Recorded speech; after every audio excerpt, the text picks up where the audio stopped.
زندگی میں جب تک اللہ راضی ہے تب تک زندگی سیٹ ہے. جب اللہ ناراض ہے تو بس سمجھیں کہ ہمارا برا ٹائم شروع ہو گیا. اب ہمارا کرائٹیریا یہ ہے, ہمارا لاس یہ ہے, فلانا انسان ہمیں چھوڑ گیا تو بس زندگی ختم ہو گئی. لیکن کرائٹیریا صحابہ کا تھا پلیجر آف اللہ, کہ جب تک اللہ ہے چاہے میں سڑک پہ بھی آ جاؤں, چاہے میں جیل میں بھی چلا جاؤں, چاہے میں نہتا ہو جاؤں, چاہے میری دولت چلی جائے, چاہے میں بالکل فٹ پاتھ پہ آ جاؤں, جب تک میرے پاس اللہ ہے تو میں سب سے امیر آدمی. جیسے ابن تیمیہ رحمہ اللہ نے ایک سینٹینس کہا تھا, ہی سیڈ کہ what can my enemies do to me, میرے دشمن میرا کیا کر سکتے ہیں. wherever I go my paradise is with me, جہاں بھی میں جاؤں گا میری جنت میرے ساتھ جائے گی. if they expel me, اگر وہ مجھے نکالیں گے تو یہ میرے لیے سیاحت ہے, میں سیاحت کروں گا, اللہ تعالیٰ کے سائنس دیکھوں گا, اللہ کی حمد بیان کروں گا.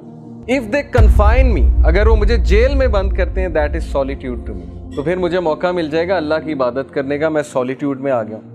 and if they kill me then inshallah I will go to paradise, so what can my enemies do to me.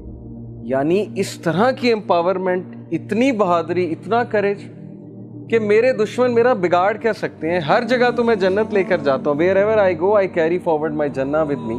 اس طرح کے انسان کو اور اس طرح کی قوم کو کوئی شکست نہیں دے سکتا. ہم زندگی میں شکست کیوں کھاتے ہیں؟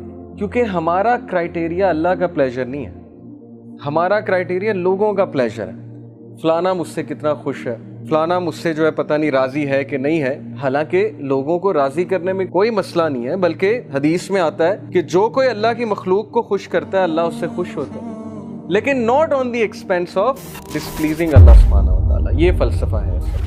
تو جب اس ذات کو چھوڑ کے ہم لوگوں کے پیچھے بھاگیں گے, اس ذات کو بھلا کے ہم لوگوں کے آگے ہاتھ پھیلائیں گے, حالانکہ ہمیں اللہ تعالیٰ کا پتہ نہیں کہ اللہ تعالیٰ کی پاور کیا ہے. دلوں کا کنٹرول اللہ کے ہاتھ میں. اللہ چاہے گا کسی کا دل پھیر دے گا ہمارے لیے, چاہے گا اس کے دل میں محبت شفقت بھر دے گا, چاہے گا اس کے دل میں ہم سے دوری, ہم سے نفرت بھر دے گا. یہ اللہ تعالیٰ کے کنٹرول میں ہے. سو پروفٹ صلی اللہ علیہ وسلم سیڈ کہ as long as you are not displeased with me then nothing else matters. جب تک اللہ آپ راضی ہیں تب تک ہر چیز سیٹ ہے. اس لیے دیکھیے ابھی سے یہ مائنڈ سیٹ بنا لیجئے. جاب نہیں ہے, زندگی میں کوئی مشکل چل رہی ہے, زندگی میں کوئی ڈیفیکلٹی آ گئی ہے, جب تک ایکویشن میں اللہ ہے, جب تک آپ کا تعلق اللہ کے ساتھ ہے, کچھ نہیں گیا, کوئی لاس نہیں ہے. یہ دنیا کے لاس آر نتھنگ. لیکن اللہ چلا گیا, اللہ ایکویشن سے آؤٹ ہے, تو پھر یہ سب سے بڑا لاس. اب یہ سودا پھر آپ نے خود کرنا ہے.